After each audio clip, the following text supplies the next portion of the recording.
diangkat yang kalau kata Ubadah ibnu Somit, jadi ya apa namanya, terjadi gangguan hati kaum muslimin karena masing-masing merasa mengklaim paling berhak dengan harta ghanimah.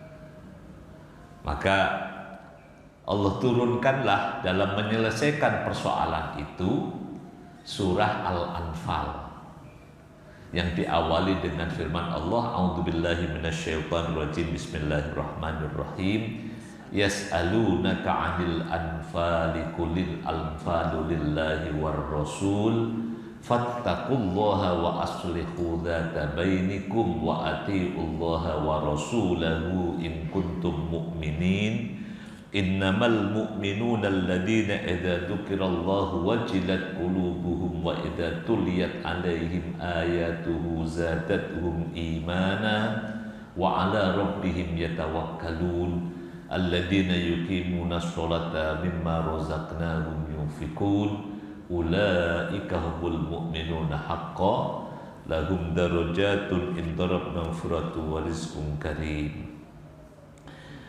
Bapak Ibu rahimahullah, sampai selesai surah Al-Anfal, itu kata Ubadah ibnu Somit, salah seorang sahabat Nabi yang ikut dalam perang Badar ini, mengatakan surah Al-Anfal ini adalah surat yang Allah turunkan untuk menyelesaikan perselisihan kami. Perselisihan yang sesungguhnya ini masalah kecil, tapi berpotensi menjadi masalah besar. Jadi masalah bagi ghanimah ya, masalah kecil, banyak peristiwa di Badar, tapi berpotensi menjadi masalah besar sehingga Allah turunkan Al-Quranul Karim, satu surat Al-Anfal itu untuk mengurai persoalan ini. Dan kata Ubadah ibnu Somit, jadi itu surah yang turun kepada kami, wahai para sahabat Badar, para pasukan Badar. Turun surah ini ketika kami sedang berselisih dan akhlak kami sedang dalam kondisi buruk. Wasaat akhlakuna. Jadi dalam perang Badar ini, sebelum perang Badar, jadi ketika gagal mengejar kafilah dagang dan ketemu dengan pasukan perang, itu dalam kondisi keimanan yang sangat tinggi. Jadi imannya dalam kualitas iman yang kalau dalam cerita di Al-Anfal itu yang bisa mengalahkan 1:10.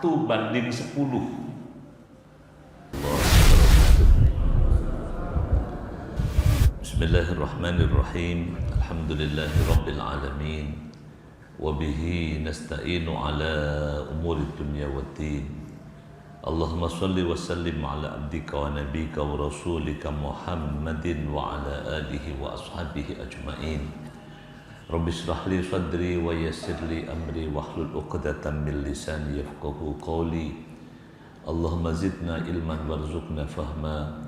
Allahumma anfa'na bima 'allamtana wa 'allimna ma yanfa'una innaka antal alimul hakim.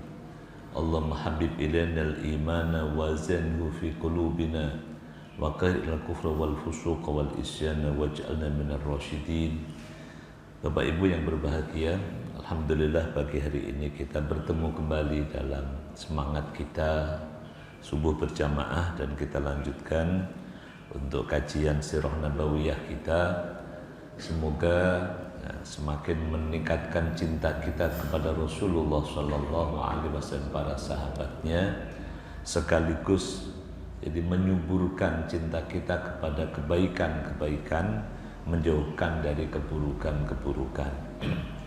Hari ini kita masih membahas tentang perang Badar, tapi insya Allah akan kita bahas di bagian lain, bagian akhirnya moga-moga, adalah tentang pembagian ghanimah dan harta rampasan perang. Bapak Ibu yang berbahagia, jadi sejak awal ketika kita membahas perang Badar ini, di antara motif awal perang Badar adalah usaha untuk mendapatkan ghanimah karena krisis ekonomi di Madinah. Jadi keterbatasan sumber daya alam Madinah dan kemudian juga larangan dari Makkah bagi orang-orang Madinah untuk berdagang di Makkah yang merupakan pasar potensial Jazirah Arab, hingga muncul istilah kerja semusim untuk setahun. Tiba-tiba setelah ada kaum muhajirin dari Makkah ke Madinah, orang-orang Madinah pun diembargo, diboikot, tidak boleh dagang ke Makkah. Maka kita bisa membayangkan betapa sulitnya ekonomi Madinah setelah kedatangan kaum muslimin. Dan itu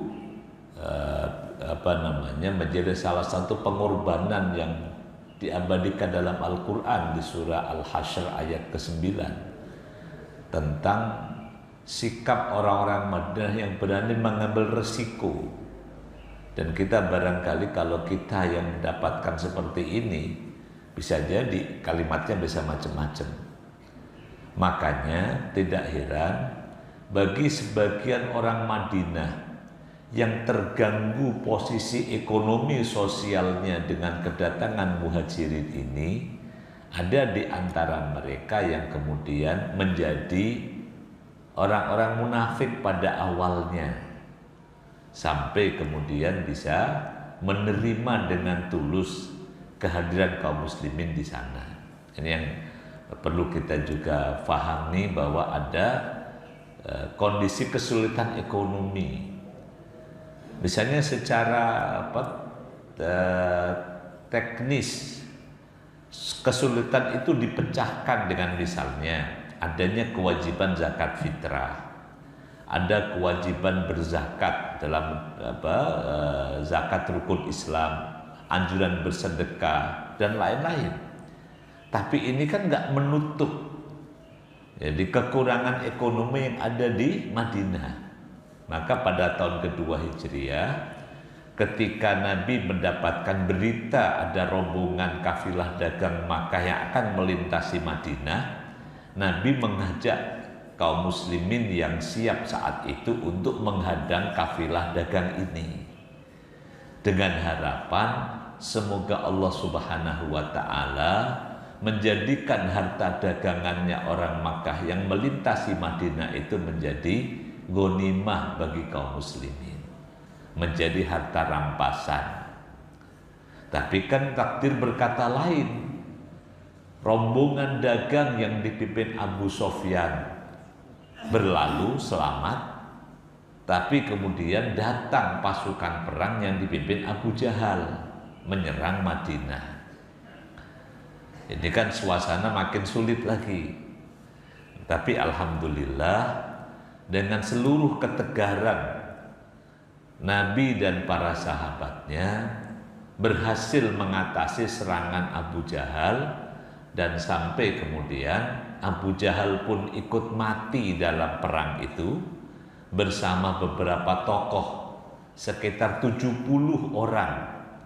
Jadi dari Makkah ini yang mati di medan Badar, dan itu juga menjadi pertanda habisnya tokoh-tokoh sentral Makkah.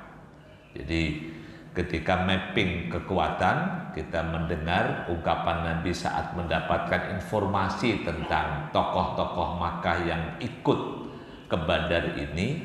Ada Abu Jahal, ada Umayyah ibnu Khalaf, ada Uqbah ibnu Abi Mu'id dan lain-lainnya, tokoh-tokoh sentralnya, top leadernya ikut ke Badar.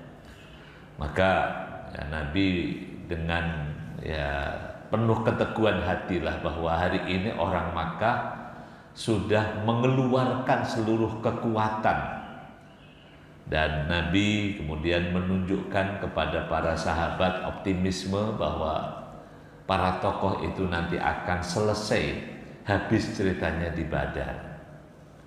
Nah, perang tempo dulu tidak seperti perang zaman sekarang yang tadi yang Bapak sekarang perang nggak tahu perang kayak apa brutalnya. Dulu perang ya perang tanding. begitu para tokoh ini sudah terbunuh di perang Badar, maka pengikutnya hanya terfikir untuk menyelamatkan diri. Jadi yang terfikir, yang pakainya para pasukan yang bukan tokoh, yang mereka pergi ke Badarnya karena diprovokasi, diajak dan sebagainya, ya mereka hanya terfikir untuk menyelamatkan diri. Dan dalam perang di zaman dulu, ya kalau orang sudah menyelamatkan diri, ya tidak dibunuh. Ya resikonya ikut perang pada zaman itu, begitu komandannya kalah, jadi komandan itu paling depan. Kalau kita perang sekarang kan komandannya di ruangan paling aman. Jadi komandannya bersembunyi. Kalau zaman dulu ini komandannya yang memang paling depan untuk bertanding. Nah begitu tokohnya ini sudah pada mati, nah yang mau pikir selamat melarikan diri saja. Nah ada yang nggak bisa melarikan diri menjadi tawanan perang, ditangkap. Nah makanya dalam cerita berikutnya, jadi setelah para tokoh itu mati, kemudian di barisan orang kafir nggak bisa menyepakati siapa yang menjadi komandan panglima perang mereka, akhirnya mereka bubar kocar-kacir.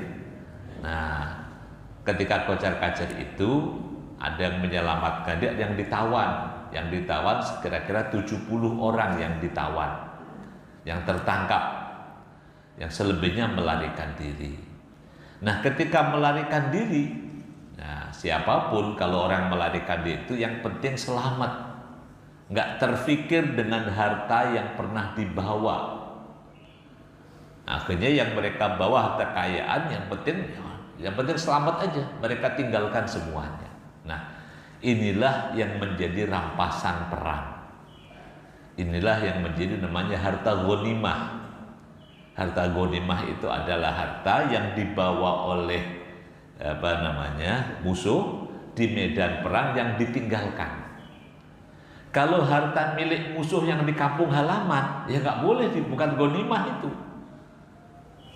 Itu kalau itu diambil, ya namanya merampas. Nah di Islam yang disebut ghanimah itu adalah harta yang dibawa musuh di medan perang. Makanya kalau model perang zaman sekarang ya ghanimahnya ya nggak banyak, karena model perangnya perang menghancurkan.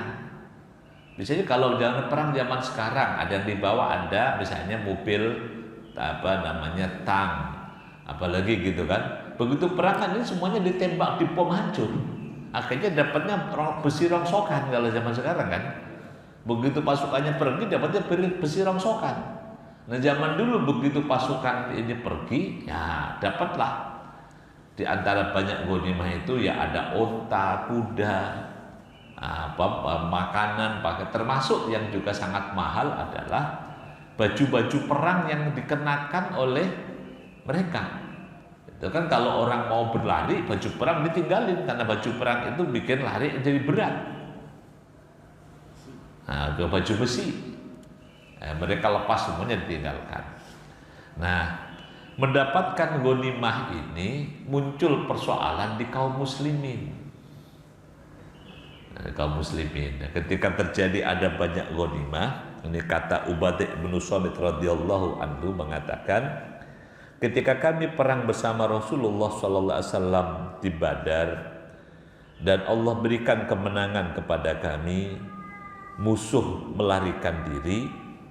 Nah, dan sebagian kami mengejar musuh itu agar tidak mendekat, agar mereka semakin jauh. Nah, kemudian ada sekelompok lain. Jadi ini yang ada kelompok yang mengejar agar musuh ini melari. Ada kelompok yang mengumpulkan harta peninggalan mereka. Ada juga kelompok yang menjaga keselamatan Nabi Shallallahu Alaihi Wasallam. Kan dalam cerita perang Badar kan Nabi dibuatkan seperti panggung untuk menjaga keselamatan Nabi. Nah ini yang ketika sudah selesai perang, Nabi di Badar itu kira-kira 3 hari setelah selesai perang. Muncullah saling mengklaim ghanimah itu di antara mereka. Kata yang ngumpulin, nah kami ini yang paling berhak mendapatkan ghanimah karena kami yang ngumpulin. Jadi yang bersentuhan langsung dengan harta ya kami, maka kamilah yang paling berhak. Kata yang pasukan pengejar, ya nggak bisa lah.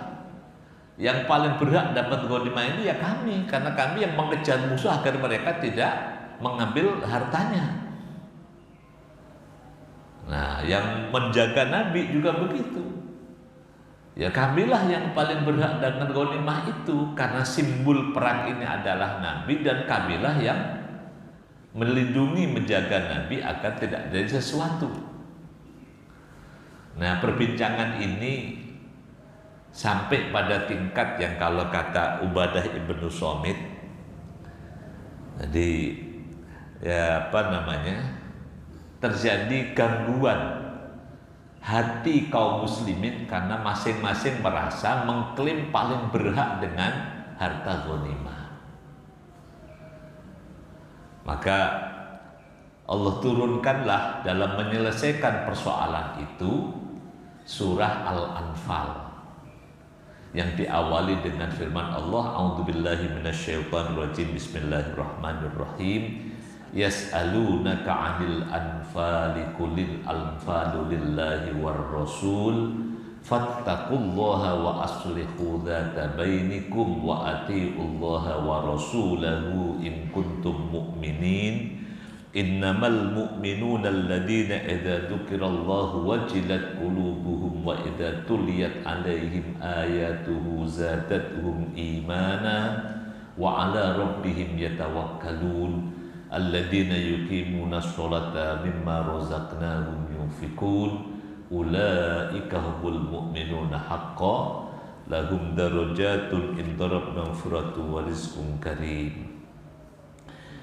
Bapak Ibu rahimahullah, sampai selesai surah Al-Anfal, itu kata Ubadah ibnu Somit, salah seorang sahabat Nabi yang ikut dalam perang Badar ini, mengatakan surah Al-Anfal ini adalah surat yang Allah turunkan untuk menyelesaikan perselisihan kami, perselisihan yang sesungguhnya ini masalah kecil tapi berpotensi menjadi masalah besar.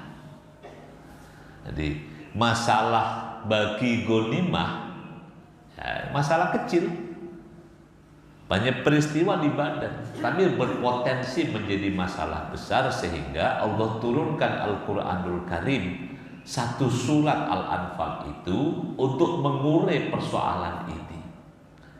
Dan kata Ubadah ibnu Somit, jadi itu surah yang turun kepada kami, wahai para sahabat Badar, para pasukan Badar.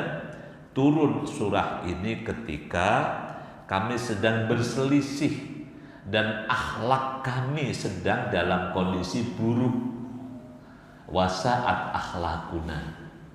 Jadi dalam perang Badar ini, sebelum perang Badar, jadi ketika gagal mengejar kafilah dagang dan ketemu dengan pasukan perang, itu dalam kondisi keimanan yang sangat tinggi. Jadi imannya dalam kualitas iman yang kalau dalam cerita di Al-Anfal itu yang bisa mengalahkan 1:10. Jadi iyyakum minkum mi'atun sabiratu yaglibu alfan, iyyakum minkum isruna sabirun yaglibu mi'atain. Jadi kondisi sebelum perang itu yang digambarkan di Al-Anfal, kaum muslimin punya kualitas yang kalau jumlah mereka 20 bisa mengalahkan 200 orang. Kalau jumlah mereka saat itu ada 100 orang bisa mengalahkan 1000.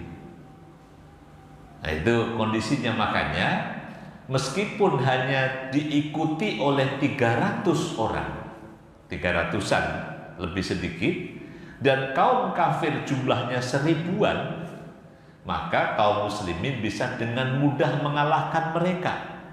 Karena kualitas imannya, kualitas personal mereka itu dalam kondisi yang digambarkan di Al-Anfal 1:10.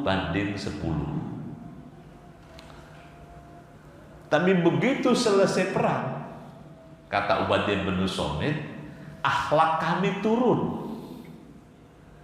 Terjadi penurunan kualitas personal mereka itu sampai ketika surah Al-Anfal ini ya sudah turun menjadi 1:2. Al-ana khaffafallahu ankum wa alima anna fikum du'fa.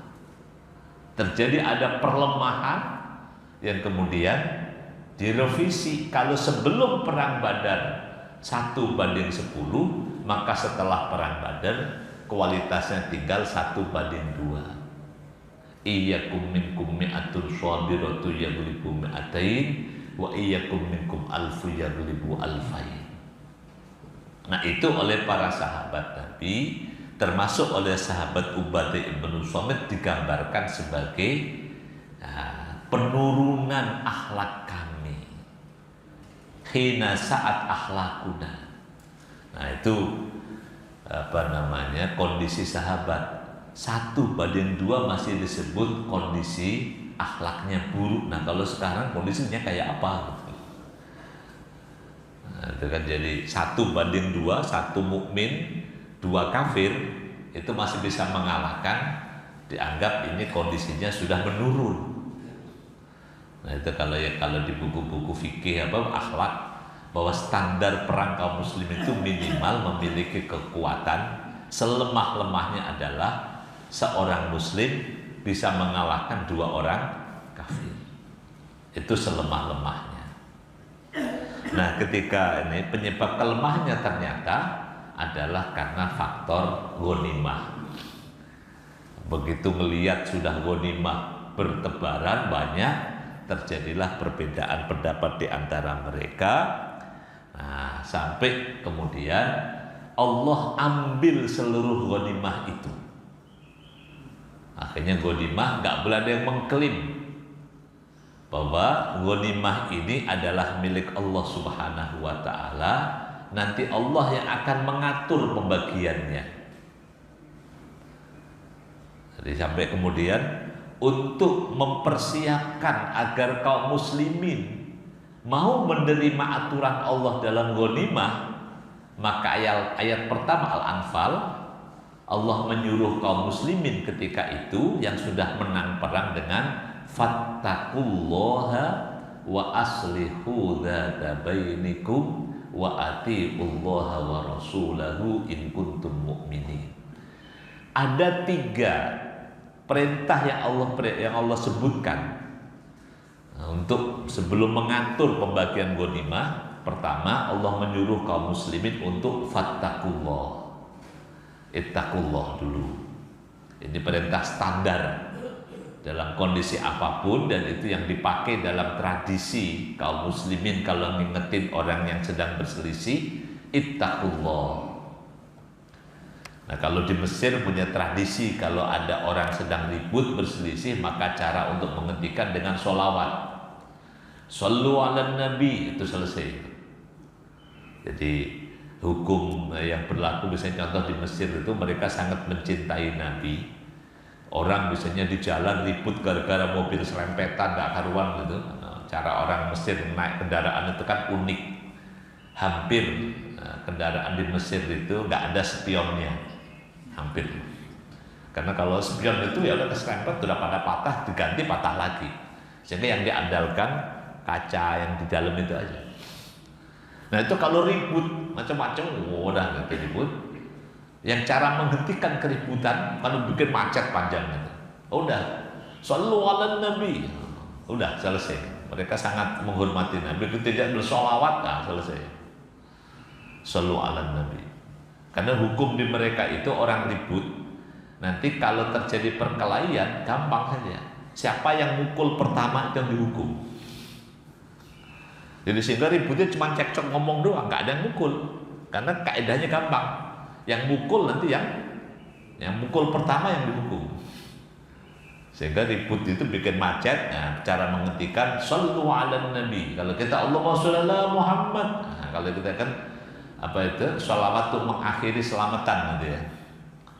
Kalau di kampung selamatan bubar, Allahumma shalli ala Muhammad. Nah, bubar itu selamatan. Kalau di Mesir itu shallu ala nabi, itu bubar keributan, udah lancar lagi gitu. Jadi cara menghentikan perselisihan, kalau kata dalam Al-Quran ittaqullah, ittaqullah, nah udah selesai harusnya. Dan begitu sudah ittaqullah, perintah keduanya wa aslihu dzata bainikum, perbaikilah hubungan di antara kalian. Yang tadi sudah terjadi perselisihan saling mengklaim, yang bagian pemburu merasa paling berhak, yang bagian pengumpul paling berhak, yang bersama dengan Nabi paling berhak. Nah, udah sekarang islah semuanya, damai semuanya. Wa aslihu dzata bainikum. Dan itu yang menjadi slogan para kodim tentara kita, damai itu indah gitu kan. Masih ada nggak tulisan itu? Biasanya di kodim gitu, damai itu indah. Tapi yang suka damai polisi di jalan. Sekarang nggak sulit juga polisi damai karena pakai CCTV itu. Ini makin banyak CCTV di negara kita itu ya, banyak di antaranya adalah bisa mengurangi lah kejahatan muka-muka, termasuk kejahatan aparat. Makanya aparat kalau mau gitu susah juga ini kan. Mau damai bisa ada banyak CCTV. Jadi damai. Jadi ini yang diutamakan. Bertakwa pertama, yang kedua berdamai.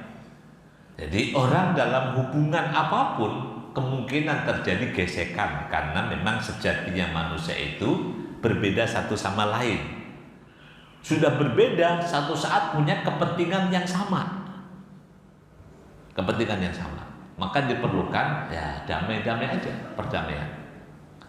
Nah, di kita ini kaedah-kaedah damai itu masih belum berjalan dengan baik. Karena yang salah satu ini keburukan orang Indonesia, kata Mukhtar Lubis ini, wartawan senior, Indonesia itu susah berdamai karena orang Indonesia itu masih disebut sebagai orang pendendam. Jadi kadang damai cuma damai di mulut doang, tapi pendendamnya itu masih ke bawah, dan itu diwakili oleh belangkon. Belangkon itu dari depannya mulus, belakangnya ngejendol, ganjel. Ada itu yang disuka di apa namanya. Jadi nggak selesai untuk orang damai dengan orang Indonesia itu perlu proses panjang. Makanya kadang-kadang di kita di masyarakat misalnya udah dimaafin sih, tapi masih diingat-ingat. Harusnya kalau dimaafin sesuatu, kalau dimaafkan ya udah selesai, nggak usah diingat lagi. Udah namanya dimaafkan itu udah diputihkan, dihapuskan. Ini kadang sudah katanya udah gua maafin sih, tapi begitu ada kesalahan di lain hari diingat diungkit lagi. Logikanya kalau bisa dimaafkan itu sudah diputihkan. Sesuatu yang diputihkan ya nggak ada jejaknya. Nah, ini di Indonesia masih belum selesai tentang islah berdamai. Nah, di antara konsekuensi berdamai, orang bisa kehilangan sebagian hak dan sebagainya. Islah yang penting damai. Nah, dalam Islam itu sangat dianjurkan berdamai dalam menyelesaikan persoalan. Apalagi persoalan-persoalan sosial, persoalan keluarga. Wasulhu khair. Berdamai itu indah. Jadi banyak sekali manfaat dan baikku. Nah, ini pesan yang kedua. Baru pesan yang ketiganya adalah wa'ati Allah wa rasulahu in kuntum mu'minin. Ini sebagai prakondisi sebelum pembagian ghanimah.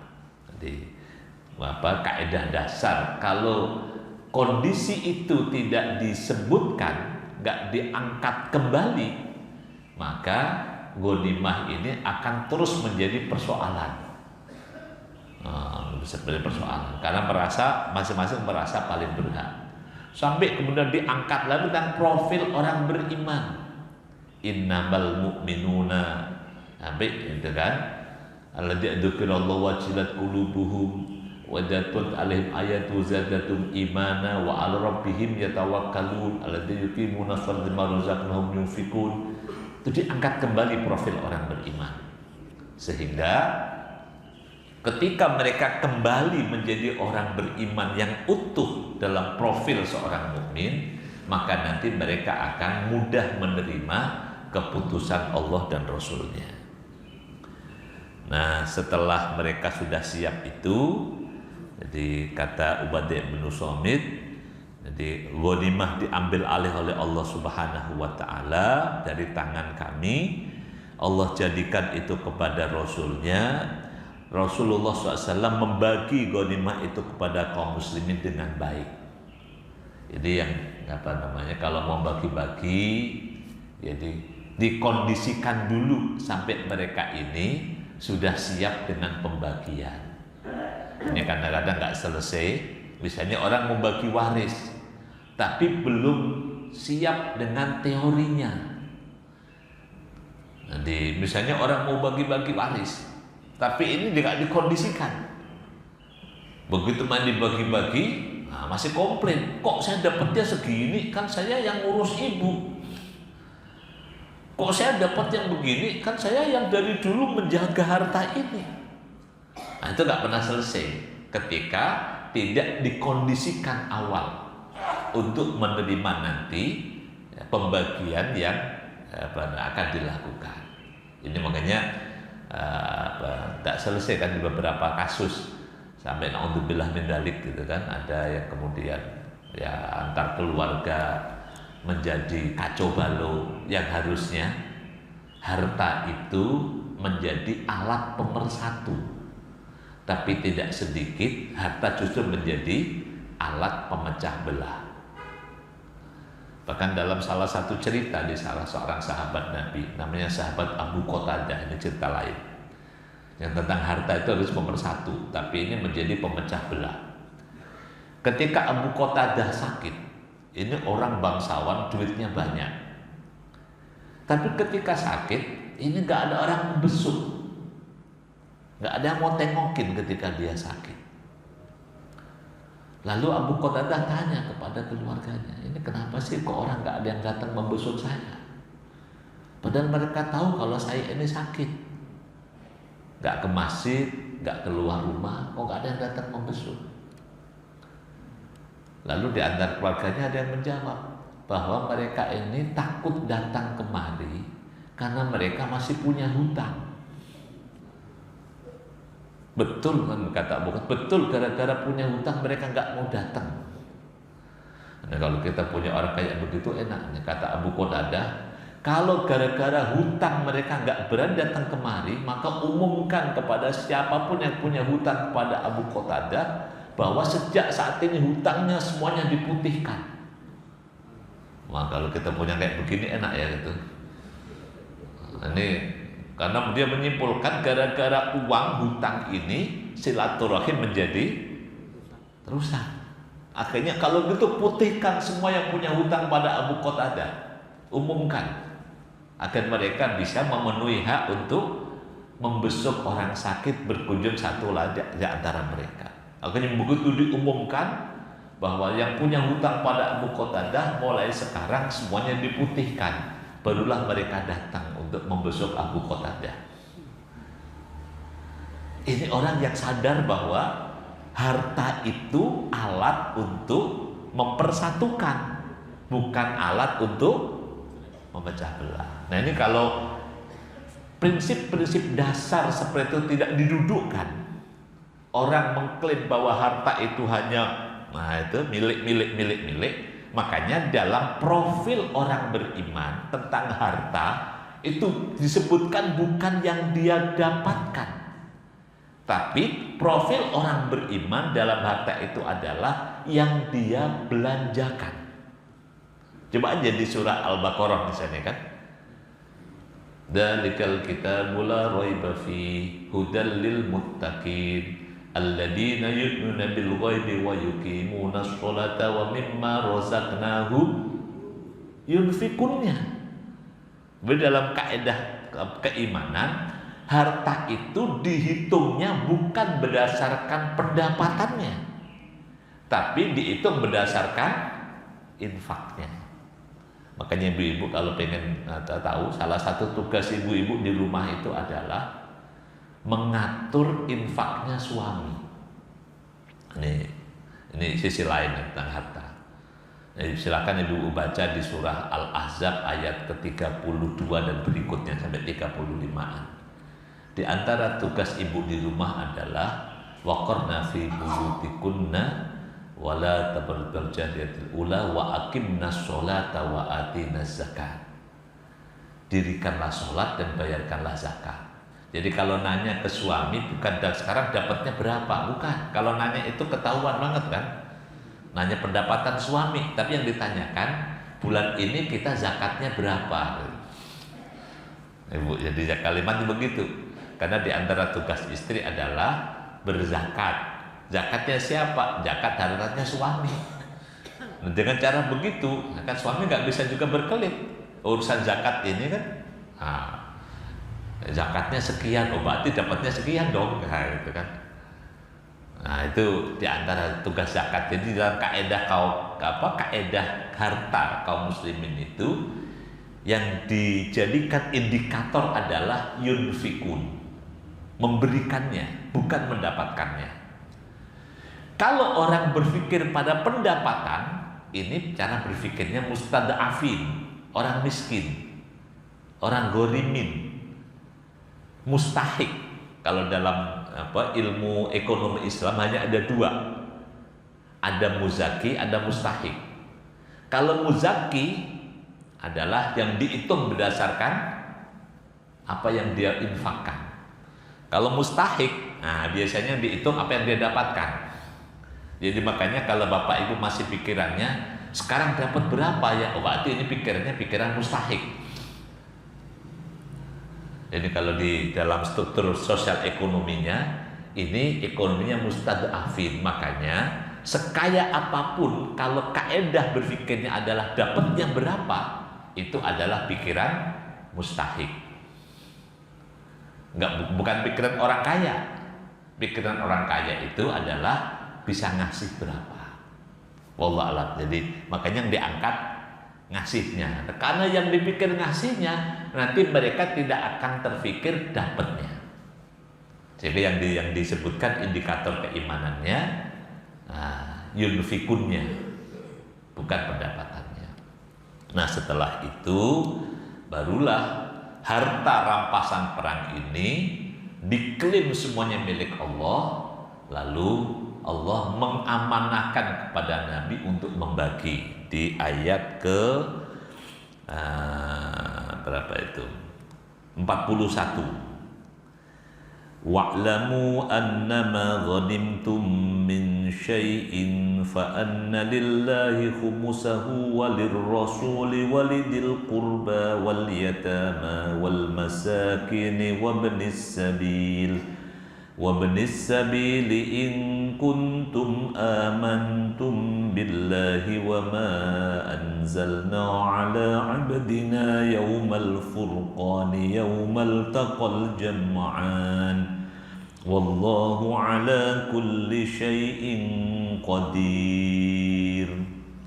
Jadi setelah diluruskan persepsi kaum muslimin dan termasuk tentang penjelasan perang Badar, diterangkan dengan panjang lebar sampai ayat ke-41, Allah dudukkan perkara ghanimah. Ketahuilah bahwa ghanimah yang kalian dapatkan itu adalah milik Allah. Jadi semuanya adalah milik Allah, lalu dibagi seperlimanya. Seperlimanya ini menjadi kewenangan Rasulullah Shallallahu Alaihi Wasallam untuk dibagikan kepada fuqara, miskin, anak yatim dan keluarga Nabi.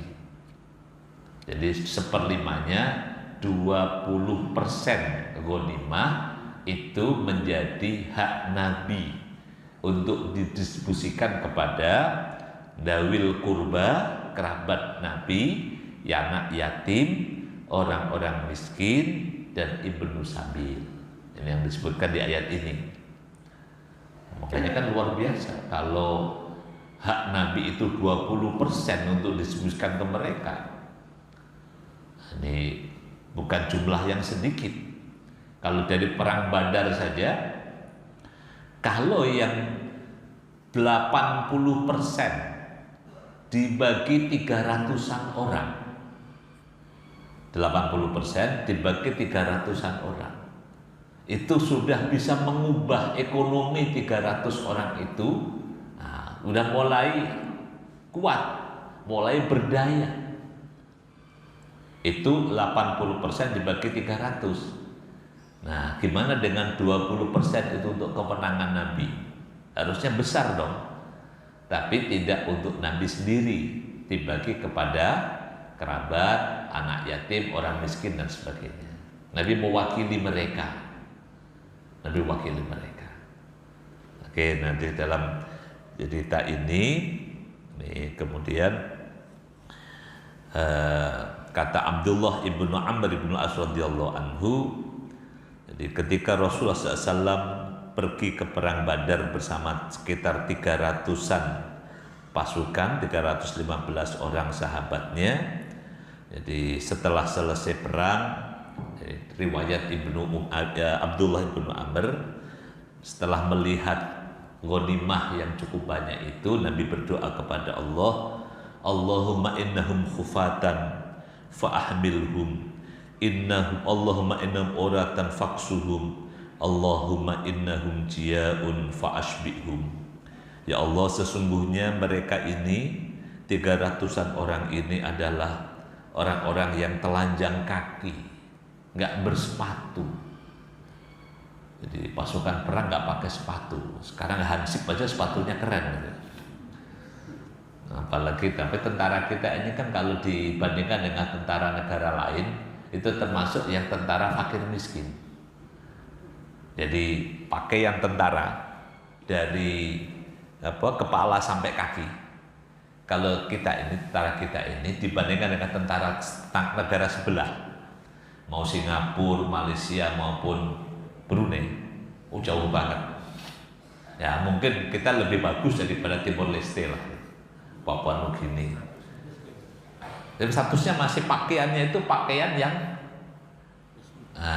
pakaian resmi tentara kita, itu pakaiannya ya dibandingkan dengan negara lain itu harganya nggak mahal-mahal amat. Harusnya kan ini juga bagian performa pakaian tentara itu. Nah ini tentara zaman Nabi sampai sepatu aja nggak punya. Jadi tentara tanpa sepatu. Nah, kemudian juga misalnya doa Nabi, Allahumma innahum uratan. Ya Allah, mereka ini pakaiannya compang-camping. Pakaian zaman itu kan juga sesuatu yang mahal. Makanya sampai dalam cerita misalnya ada di antara keluarga sahabat Nabi itu yang kalau sholat pakainya gantian sama istrinya. Ada cerita itu kan? Cerita yang sholatnya pakainya gantian, karena pakaian yang dipakai itu nggak sah untuk sholat. Bahkan ada cerita misalnya seorang wanita sholatnya nggak bisa berdiri, karena kalau berdiri auratnya tampak.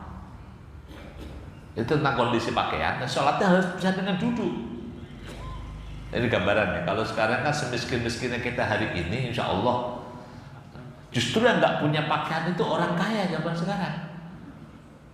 Coba yang pakaian orang kaya itu, yang apa saja topless ya, pakainya cuma pusar ke bawah, atasnya kebuka, mahal orang kaya. Ini apa namanya? Sampai ada cerita misalnya orang yang dulunya paling mewah pakaiannya di Makkah, Mus'ab bin Umair, ketika wafat itu pakaiannya nggak bisa buat kafan. Itu kan gambaran tentang pakaian pada zaman dulu, nggak seperti sekarang kan. Alhamdulillah kita dalam kondisi pakaian yang berkecukupan lah. Doa Nabi, ya Allah, mereka ini pakaiannya compang-camping, maka berikan mereka pakaian. Allahumma innahum jiya'un, ya Allah, sesungguhnya mereka ini orang yang pada lapar, maka jadikanlah mereka ini yang kenyang. Ini kondisi gambaran ekonomi menjelang perang Badar. Maka kata Abdullah bin Amr bin Al-As, setelah Allah berikan, fafatahallahu lahu yauma badrin, maka Allah berikanlah kepada mereka ini kemenangan pada perang Badar, sehingga ketika mereka pulang dari perang Badar, tidak ada seorang pun di antara mereka kecuali pulang dengan membawa 1 atau 2 ekor onta. Jadi ketika pulang rata-rata membawa 1 atau 2 ekor onta, dan mereka mendapatkan banyak makanan yang mereka bisa makan sampai kenyang. Jadi situasi yang mengubah ekonomi. Jadi di perang Badar ini. Nah, kemudian di antara keadilan Nabi SAW dalam bagi ghanimah ini, jadi kan 20% itu untuk Nabi dan keluarganya, maka 80% ini dibagikan untuk pasukan perang. Pasukan perang. Nah, nanti di dalam kaidah-kaidah fikih dipakai pada zaman dulu, karena perang itu modal sendiri. Negara nggak kasih modal apa-apa. Yang mau perang dia mempersiapkan kuda perang, baju perang, semuanya sendiri, pedang sendiri. Misalnya cerita nanti dalam hadis disebutkan Khalid bin Walid ketika sudah masuk Islam dan menjadi salah satu panglima perang di Mu'tah, itu sampai menghabiskan 9 pedang patah di tangan Khalid. Nah, itu modal sendiri semuanya.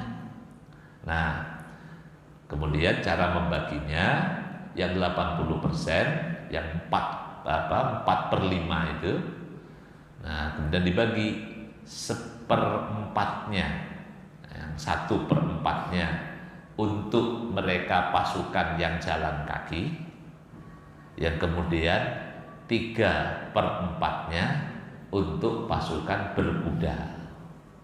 Karena kan beda ini kan, tenaga kuda, tenaga manusia ini beda.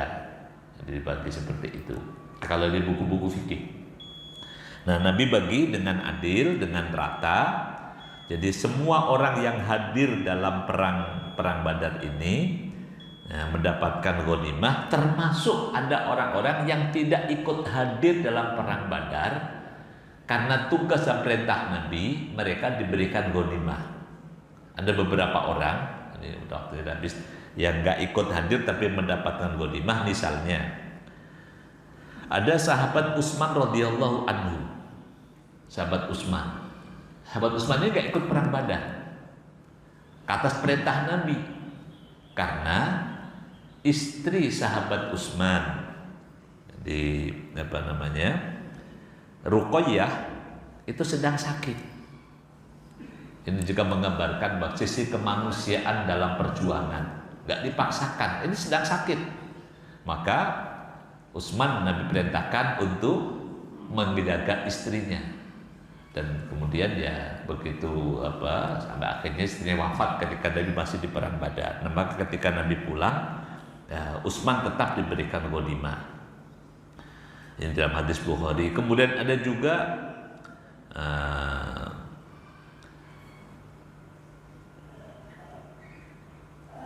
yang Abu Umamah.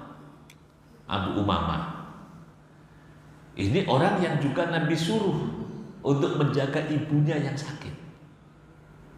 Jadi kalau Utsman menjaga istri yang sakit, Abu Umamah ini ibunya sakit, yang memerlukan pendampingan dari Abu Umamah. Jadi ketika Nabi mengumumkan untuk keluar ke Badar, ini terjadilah antara Abu Umamah dengan pamannya mau berebut untuk pergi ke Badar. Kata Abu Umamah kepada pamannya, yaitu Abu Burdah ibnu Najjar, minta pamannya, wahai paman, jagalah itu saudara perempuanmu karena dia sedang sakit. Kata pamannya, ya enggak lah, kamu anaknya, kamu yang nungguin lah. Nah, ini kan hubungannya kan antara anak dengan paman keponakan, anak dengan saudara, kan masing-masing punya kedekatan. Akhirnya berselisih, kayak kata anak, ya dia kan saudaranya, dia paling berhak berkewajiban, kan walinya kan gitu kan. Ini kamu kan anaknya yang diurus. Nah, akhirnya mereka berselisih kepada Nabi untuk siapa yang harus menjaga ibu yang sedang, wanita yang sakit ini. Maka Nabi putuskan kepada Abu Umamah, kamu Abu Umamah yang menunggu ibumu. nggak bisa ikut perang Badar pada saat itu. Orang yang pengen membela Nabi tentu sesuatu yang sangat berat. Nah, tapi kemudian Nabi menghargai karena itu perintah Nabi. Begitu pulang dapat ghanimah, Abu Umah pun dikasih ghanimah. Itu kan untuk memberikan pengakuan bahwa dia juga termasuk dalam pasukan perang Badar karena tugas Nabi. Kemudian juga misalnya ada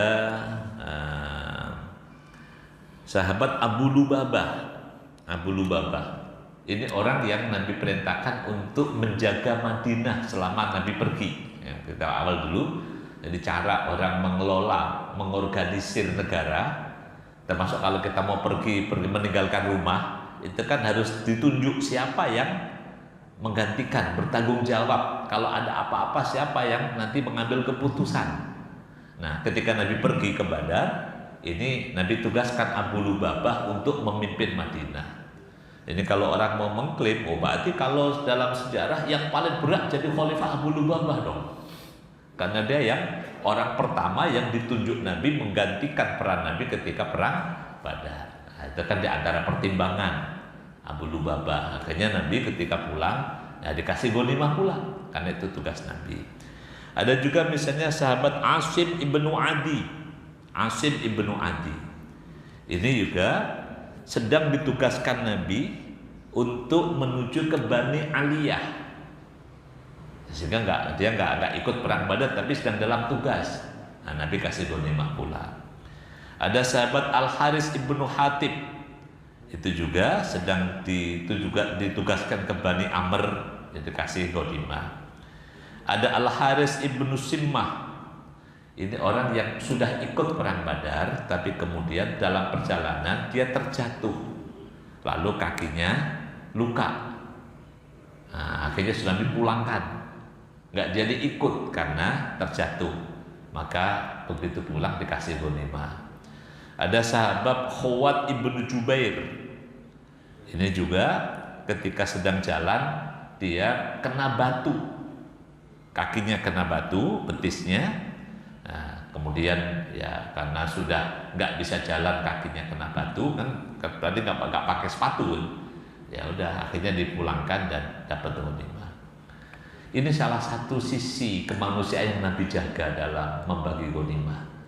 Jadi bahkan orang-orang yang secara fisik tidak hadir di Badar, tapi secara hati dan penugasan mereka dalam menjalankan tugas Nabi, mereka semuanya dikategorikan sebagai ahlul Badar. Yang kalau kita dalam bersolawat, ya masuk dalam solawat itu. Yang sholatullah salamullah ala toha rasulillah, sholatullah salamullah ala yasin habibillah, sampai nanti ahlul badri ya Allah Tuhan. Nah, itu semuanya yang nggak ikut pun disebutkan menjadi salawat Badar. Wallahu a'lam bishawab. Ini tentang ghanimah. Masih ada lagi nanti yang pembagian harta tawanan perang. Perlakuan pada tawanan perang itu juga akan kita bahas insyaallah lain waktu bulan depan. Moga sampai di sini pengajian kita. Assalamualaikum warahmatullahi wabarakatuh.